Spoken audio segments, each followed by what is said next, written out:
Hey,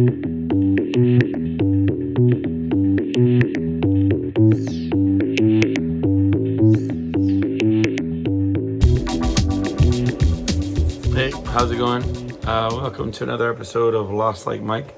I'm your host, Mike Gonzalez, hanging out with you. Thank you for hanging out with me. Thank you for messaging me at lostlikemike@gmail.com.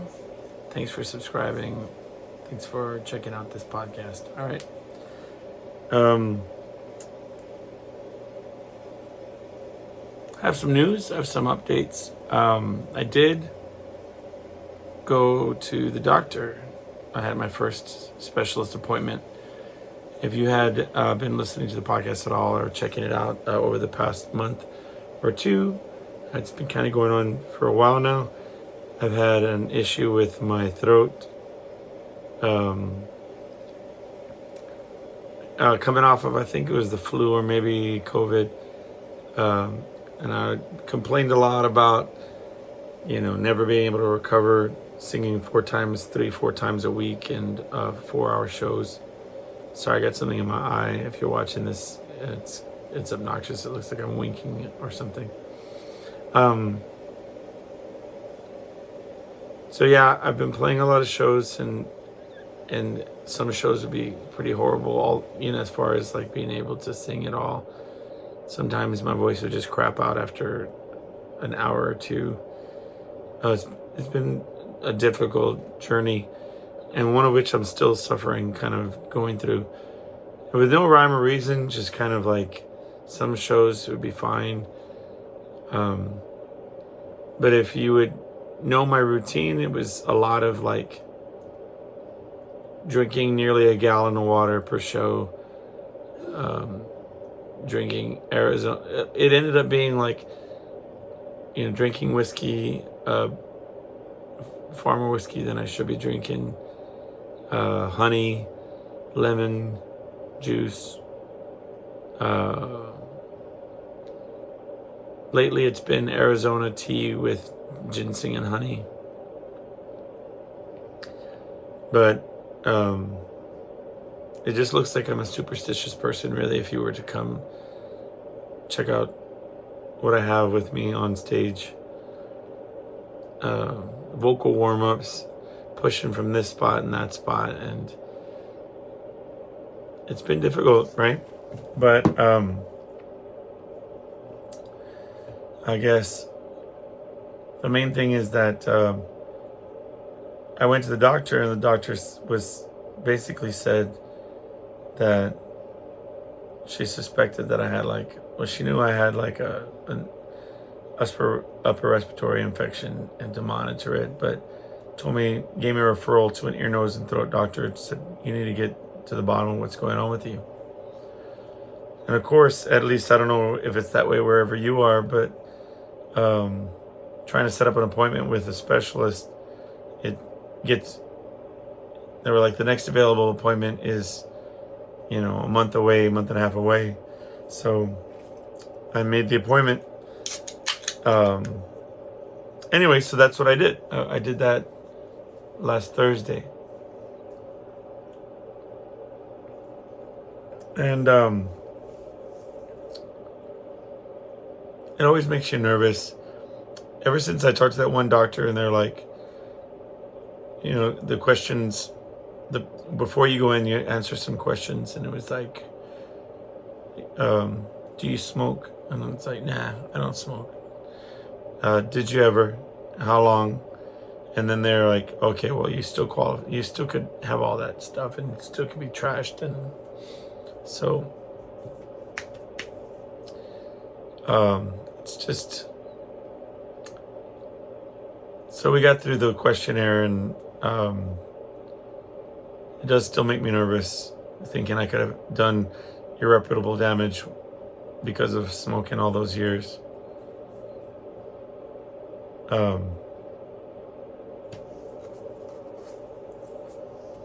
What is today? Today is my mom's birthday, by the way. On a side note, happy birthday, Mom. I already sent you messages and spoke to you and all that, but just today was your birthday. So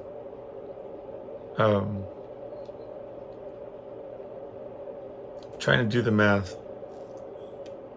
5 days ago. I took my son out for his birthday. I don't know why I'm tangenting. I usually am much more organized, but I didn't write on the board today. I wrote a couple notes, but I didn't get to write the full thing. So we'll check back in on that, all right? Write that down. It's my son's birthday. Today's my mom's birthday. Okay, so back to the story. Yeah, so I finally get to go to this doctor's appointment. And incidentally, they asked me to do a survey and I wouldn't do it. It was one of those situations where the receptionist or the front desk person, the person that I check in with, she was rude and did a couple of rude things. And I even opened up the survey and the first question was about, like, did you feel like you were greeted properly or something having to do with getting there? And I was like, no, man, I'm not doing this. I'm not going to, I'm not going to negatively,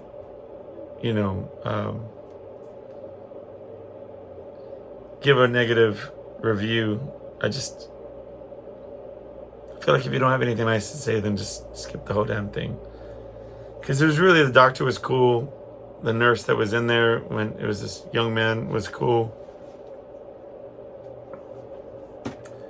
They were good to me when it came to like telling me what was about to happen and everything. So I just didn't feel like crapping on, but that was all, it was all that I could think about. Okay, because look, here's what it was. So I walk in and I walk up to the desk, and where is your mind at when you're going to a specialist concerning something that's serious in your life, right? Your mind's about, number one, I don't want to not mention, right?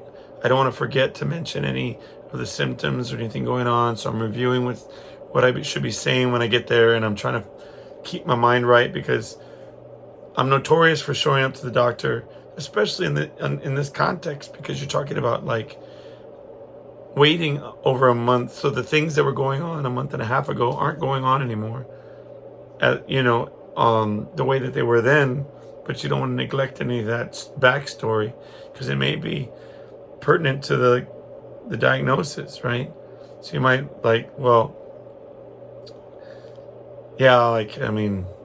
it's not happening right now, but it sometimes happens, and it was definitely happening a month ago. You know what I mean? So not only that, but you're going to see a specialist, so you're paying more on your copay, right? You're paying more to see this doctor. So, and in my experience, going to a specialist, they're more often than not, they want you in and out of there. Time is money. So you're paying more for the experience of this doctor. And then you need to make sure to mention everything before that. I can't help you with anything else you want to talk about, whatever. I went to a doctor, and it was that type of situation where I'm having to pay a lot. And the doctor's like, no, we're going to talk about one thing only. I'm like, you know what? Forget this. Like, you can't walk and chew gum, fool? Like, come on. Like, Anyway, that was not the case today, but I'm just saying when I'm walking up, not today, when I went there, but I was walking in and I don't know what to expect. I have a lot on my mind. I'm walking up to her desk or whatever. And I did not notice that there was 2 clipboards. So I said I have an appointment with this doctor. I said the doctor's name at such and such time. And I'm looking down at these things and I'm touching the clipboard in front of me, assessing what I'm looking at, And she smacks it and she says, sign the correct, clipboard for Dr. So-and-so. She smacks it. I said, what? I said, okay, I guess, you have to do that often, all day or whatever. So I did most of my stuff online, right? Ahead of time. So she goes, I still need you to fill out these forms. And she says, and it's going to be such and such amount for your copay. And I said, okay. So I fill out the forms and I hand it back to her. And so it's pretty crowded in the room, and I go sit down, and she says, Mr. Gonzalez, I said it's going to be, and she says the amount, you'll need to pay that copay. And I'm like, I went up and I was like, you don't need to be shouting my business across the whole lobby. Like, you know what I mean? Because I don't sit next to people. I just go off in my corner and I wait, go over what I need to, I'm going to talk to this fool about. But I hand her my card and I'm like, yeah, like, that's inappropriate. Like, you don't need to be yelling my shit across the park, the whole lobby, man. Like, that's nobody's business, right? But now it's like nothing. Here's your, and she's like, would you like that receipt emailed or would you like a copy? I said, just give me a copy of this stupid shit. And I went back and I sat down, nothing. So he calls me in, they call me up pretty quickly after that. So everything else from this point on is fine. You know what I mean? I used to teach this idea of the cycle of service. It could have messed up my whole experience messing with this person at the front. You go through every other experience through that lens, you know what I mean? You can take that in any experience that you want to talk about. You start, once you start having a bad customer service experience, then it's just a matter of time, you know what I mean? Everything, you're like looking for problems. But anyway, I go into this room and he says, you want to sit down? You can, and I look around the room and he sees that I'm checking out, assessing the, he's like, yeah, you're welcome. Wherever you sit most comfortable, it's the doctor's chair or like a regular chair. We're just talking right now. So I appreciated that he recognized that I was, figuring things out. So he's like, talk to me. What's going on? And this is the nurse, because he's filling out the thing ahead of time. So when the doctor comes in, like I said, time's money. He went in and out. Let's go. So I gave him the full thing, and I'm telling him, here's what's up. This was, and he's like, how long ago did this start? And I'm like telling him, and I told him about the COVID and the flu and just never being able to heal. And he's like, right on. He's making notes. And then he says, all right, just to let you know, we're going to go ahead and run a camera down your throat. And I'm like, what? I thought this was like a consultation. Like, what's going on here? Like, I thought I was just telling you about my problems. You're gonna what? Am I gonna be put to sleep? What's happening? Is this a procedure? What's going on? And he's like, yeah, no. The doctor's gonna come in. He's gonna tell you the rest, but we're gonna spray some stuff in your nose and numb you up. You don't even know what's going on. It's all good. No being put to sleep.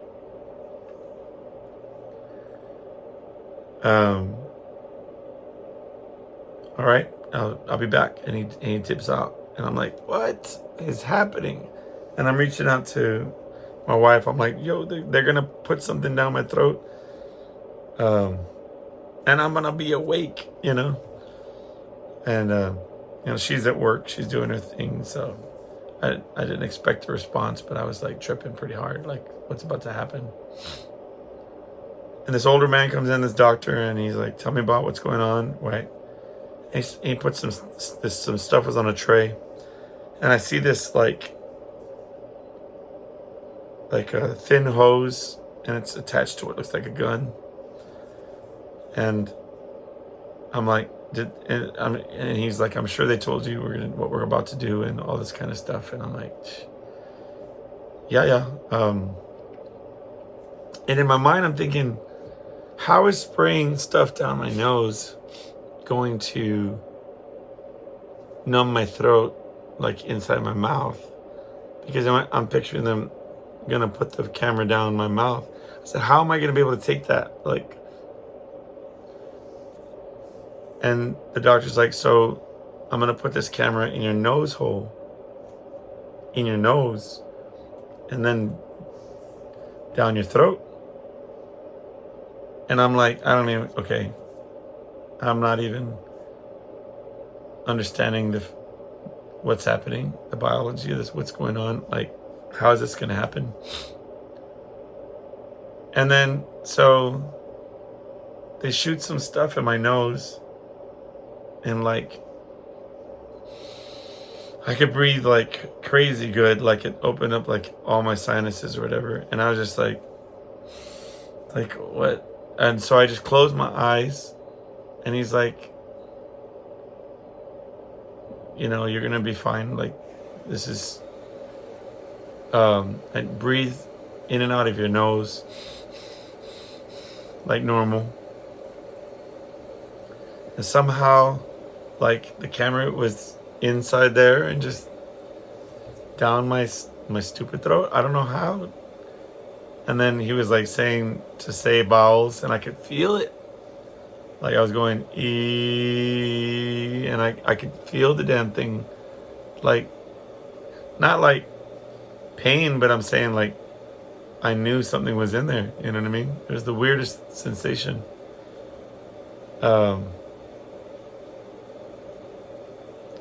So, yeah, the long and the short of it, he was saying all this doctor gibberish while this was all going on. Like, and he would occasionally say, "You're doing great, just breathe. Say E. All right, keep breathing." And then in between that, he would be like, "Such and such, so and so, so whatever, whatever." And this other, the male nurse was just typing stuff up. Or maybe it was a dictaphone, like maybe it was just voice to text. I mean, voice. So I don't know. But the dude was definitely over here doing something, and he was over here, and the information was being recorded. He's going off, and then so he figured out. He said, first of all, I want to tell you that your situation is not the worst I've seen, and which I guess could be like a good thing, you know what I mean? Like the way he said it. But I was just like, okay, cool. But I have to do like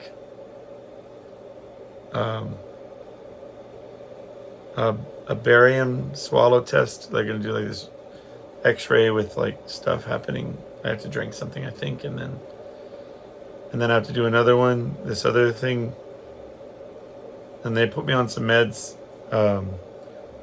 They suspect that what's going on is, and I'm addressing that. Basically, they think that I have like a type of reflux, acid reflux, where at night I go to bed and the acid is just kind of bubbling up and like going over my vocal cords and making them raw and swollen or whatever. And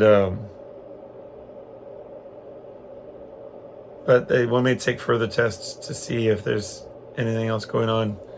But so I'm doing 2 other types of tests, and then I go back and I see him again.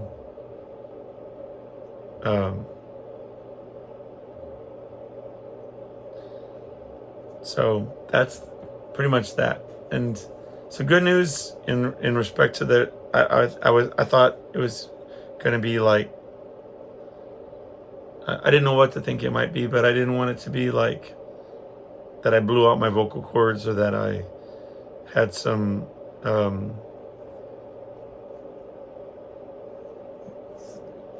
some deeper issue that going on, you know, with my throat or my, so and I went that day because my throat hurt, I guess, after all that, which they said was normal. I had to sing that night for 4 hours. So I'm like, I'm just. So even now, you still hear me hoarse, and he could hear it right away. Like, man, I hear the hoarseness in your voice, you know. So you're looking towards healing that or whatever. Yeah. I also talked to a vocal coach on this past weekend about maybe setting up a session to try to maybe do some vocal training, figure out some things. Anyway, so I took my son out on his birthday. You know,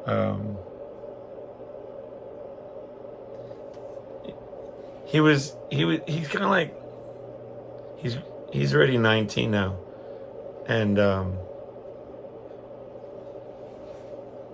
but he cut his hair shorter, and he looks really like adulty. It freaked me out, you know what I mean? We went out for steaks, and we're sitting there, and it's weird because I can see him so clearly. We've sort of done this ever since he was little. We'd go out for his birthday, or you know, whatever, and I can see him at all the different stages going to the same restaurants, you know what I mean? But like, you know, it's weird to watch him interact with other adults, and like they're making, like he was making this small talk conversation with this man while we were sitting in the waiting area to be seated, and I was just like, this dude is like a full-on, like having a full-on adult conversation with this man about, well, I think they were making fun of me for not wanting to sit down is what it was. But I was trying to say, like, I sit down in my day job so much that I had to put in a stand-up desk because, you know what I mean? You get to working and you don't even think about how much you're sitting down. So I was like, if it's all the same, I'd rather just stand, you know? But it was just a weird vibe to like,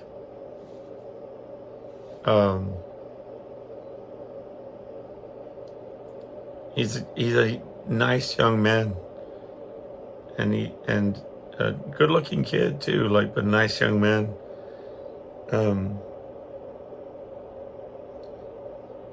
He called my mom on her birthday today. It's very cool of him. She called him on his birthday and said that he was super respectful and nice, and chatted with her for a good little bit. And I'm like, you know, it's a good kid, right? Good young man. I mean, he's tolerant of, like, I try, you know what I mean? I tell him, like, okay, I'm about to give you the advice of the day, you know what I mean? I try not to inundate him with constant barrage of, like, micromanaging advice and telling him what to do in all these different areas. But I do try to, I won't keep my mouth shut when it comes to, like, life advice. And I try to tell him too, like, we were just talking today, when you look back and like, I remember I told the story about talking to a teacher. I had nobody had talked to me about college or different things. Even when I was in an art program for like 4 years, it was never like said, you know what, you like singing, you like making art, you like making music, you should maybe try out for an art institute or like a school for like, you know, like Juilliard or something, you know what I mean? Nobody was ever never said stuff like that. It was like, well, you know, the people in my circles or the people that I knew were like, well, I guess you just, you know, like I would go, I was always in the transitional points of technology. So it was like, go to the bookstore and try to find books on like what to do to get um, a record deal. It's so funny because, and I did not expect to talk about this right now, and so we won't really get into it, but most young people can't imagine a time where things like recording music or like wasn't something that you could just do yourself, or taking band photos, or um, distributing your music, getting it out to the public. Nowadays it doesn't even compute. Like there's some fringe musicians that like enjoy putting out vinyl records, and so they'll go through the process of like pressing the music and selling copies, and then you may still have a certain sect of people that buy CDs, or put out full records, like full albums. But for the most part, everybody just releases digital singles, over streaming platforms, and anybody I could do it right now. I could record something, and I mean, I'm publishing a podcast that goes worldwide, right from like without any sort of high-tech equipment other than a little bit of, you know what I mean? Lighting and, right?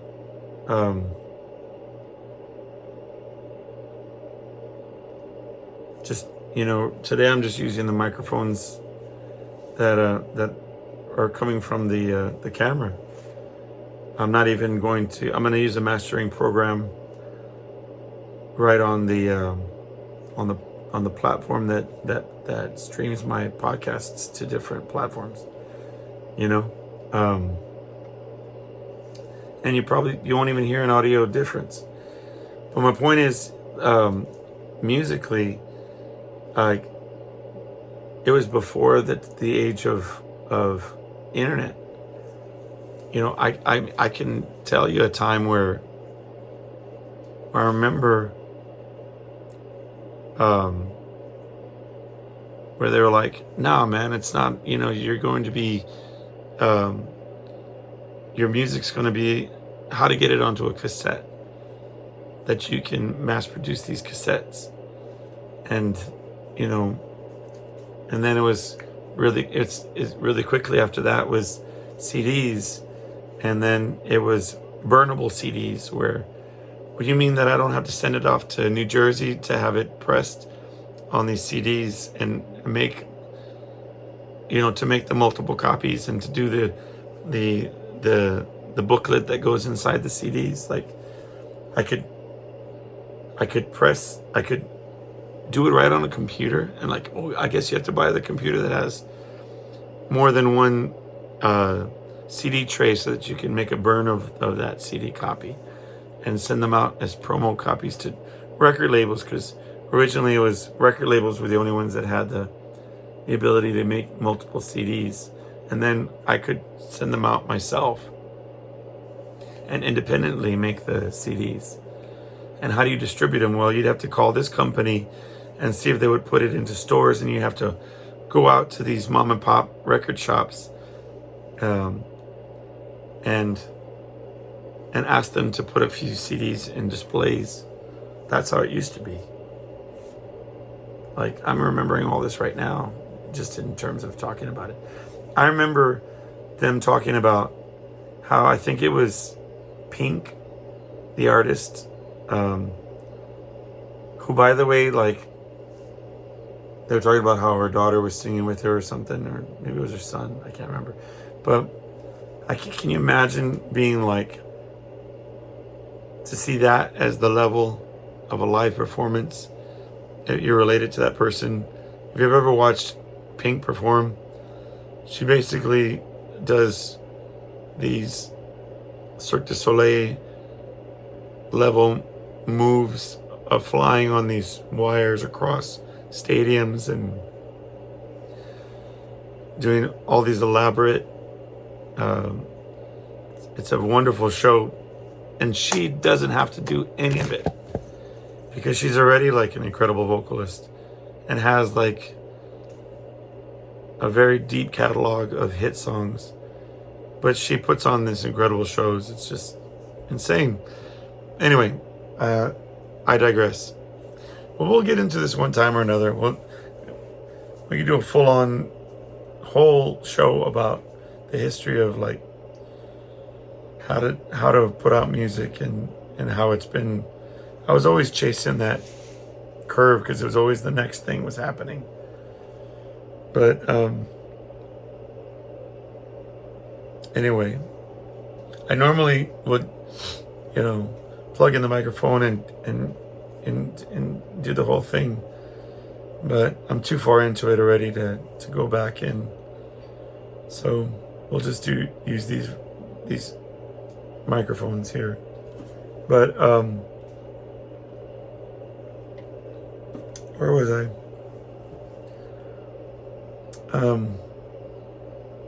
Anyway, I don't know what got us on this tangent in the first place, but I digress.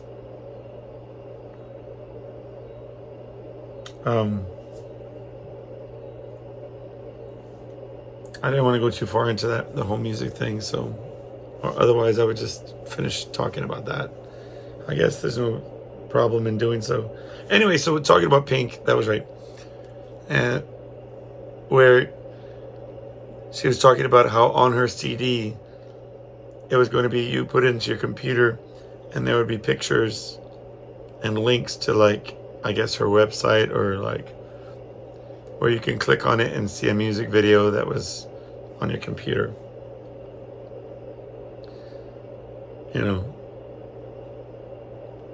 In the meantime, we're putting out a CD ourselves and like talking about how Pearl Jam was doing a big booklet that folded out into a poster and how we would like to do that. Just silly. I think now that there's still the big presence of record labels in terms of affecting the machine, which was what it was even back then.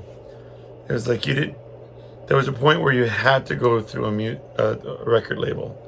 Record labels ran your distribution. They put it out in stores. They ran your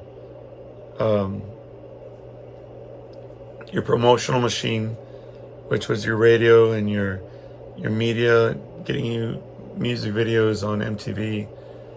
And they ran your live shows. So they were liaisons to your tours and booking and all of that. They facilitated everything. And then certain bands, and also your recording and all that. And they introduced you to producers and all that.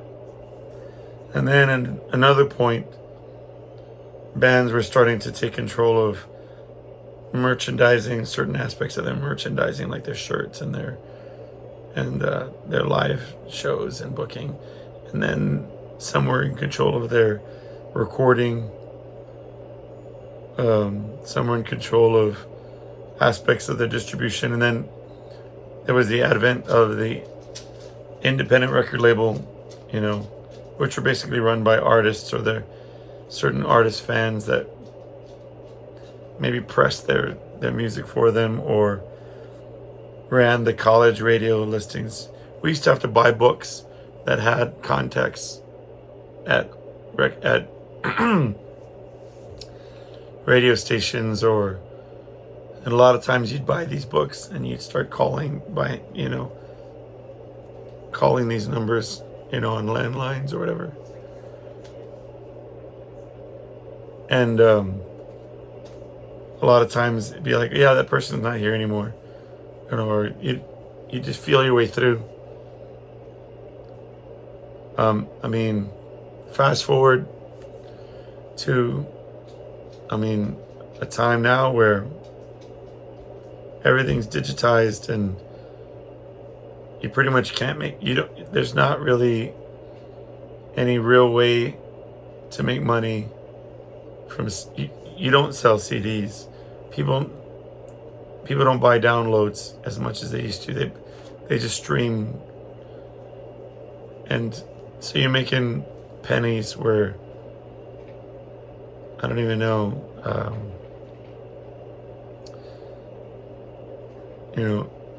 They used to tell stories about hip hop artists that would sell CDs out of the back of the trunk, and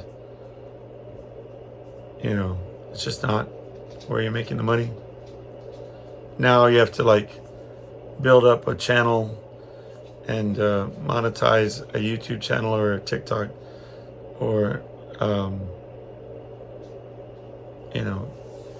get a certain number of plays. And even there was one point where you could buy ads and effectively push your name as an artist through Facebook or through MySpace. You know what I mean? It's just interesting to see the evolution of these things. Where now, I was saying, you heard my take on how you can go viral. You have to buy. There were like these different bots and these different farms that you'd have to buy, like these inorganic ways of growing your name in these digital platforms. It's just it's a weird world, and I really don't know how I tanged onto this stuff. I was just talking about my son and his birthday, and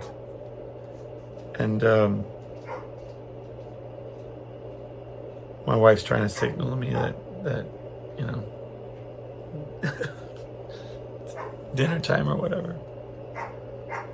Anyway, this is the last thing I'm gonna talk about. I meant to talk about this, and it's really and this is gonna be like what? Because it's left field, but if I don't talk about it today, it's just gonna haunt me all week, and I don't want to think about it anymore. I was trying to sit down with my daughter to coach her on some math that she was working on. And she presents the math, and I'm trying to show her, she's tired. And when I was her age, everybody tapped out. Nobody wanted to help me with homework. Nobody sat there and studied with me or showed me anything. I had to figure out everything. And it, for good or for bad, it made me self-reliant. It made me have to, if I didn't know something, I had to work it out. And again, we're living in a different age. When I was her age, there wasn't any way to Google or YouTube to try to get assistance. You just had to look at the book and figure it out somehow, some way. But I found myself being overly aggressive in trying to coach her and trying to teach her. Don't, that's not. I'm gonna call you into this meeting over here if you keep it up. Okay, fine, let me just finish up. I'm talking here. Yeah. I'm doing my show here. Moving, that's the last thing I wanted to talk about. So, and take a walk. Anyway, I apologize for that. Rude interruption. But anyway, I pointed out because I recognized it as it was happening. And she got upset, and it was a whole thing. But it's kind of like something where I kind of wanted to just get it out of my system, and sort of, I'm trying to navigate. Later on in that evening, I did talk to her about it. I told her I'm proud of her for all she does, how hard she works. I know that she has some challenges in terms of when she has learning disabilities and so on. But I'm not gonna make that a crutch. That upsets my wife. but I have learning disabilities too, and I've had to find coping mechanisms and ways around it. So all that being said, the long and the short of it, the reason why I bring it up is because I'm sure that there's a better way, and really the root of it and what my problem is where did I get that from? Maybe it was through the way that I was taught. I went to private schools most of my life with very aggressive teachers. Sometimes the teachers were rude and would call you out in front of everybody.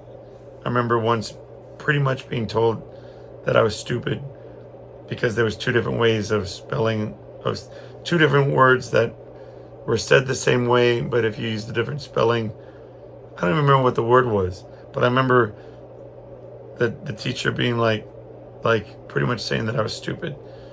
But it made me go home and like, I came back and I was like, all right, dude, like, you know, I'm gonna work harder than that. So all that being said,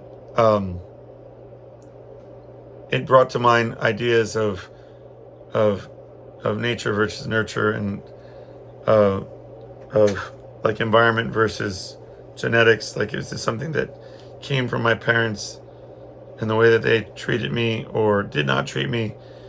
And so anyway, thank you for letting me get off my chest. My wife's writing on my board obscenities and being rude, so that'll be the last. That's all I'm going to talk about, and I will see y'all next week. Take care of yourselves. I am not ready. And we will see you next time. Take care of yourselves. Bye.